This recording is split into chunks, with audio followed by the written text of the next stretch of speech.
I can't. What do you mean you can't? I can't. Like, you just can't? Like, you can't even? The movie is about sort of this system of violence that repeats itself every generation. We created this monster! And I just kind of feel like, what would happen if someone just said something?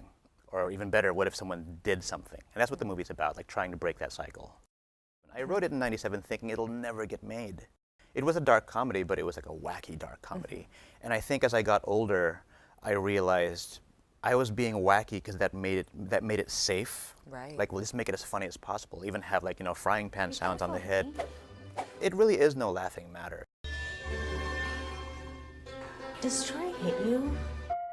Balancing the darkness and the comedy is a tightrope walk, right? And depending on where you are in life, you might see the movie as darker than it is comedic, or you might see things as more comedic than it is dark.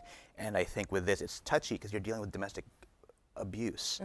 But that's just the most visceral thing you see in the film. I think it's larger than that. I think it's about enabling and allowing violence to continue and and finding ways to empower people. Why bitter melon? Why bitter melon? Why bitter melon?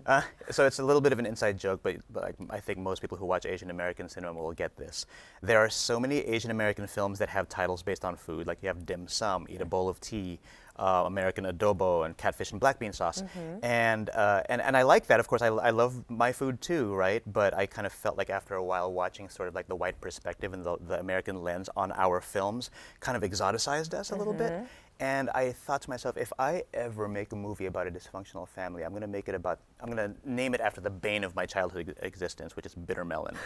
And like me and my brothers just hated whenever my mom would cook it, and she's like, no, I know it's hard to swallow, but you need to eat this.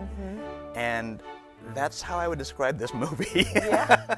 I think the situations in the movie are a bit hard to swallow, but But you have to watch it and you have to talk about it. You have to watch it.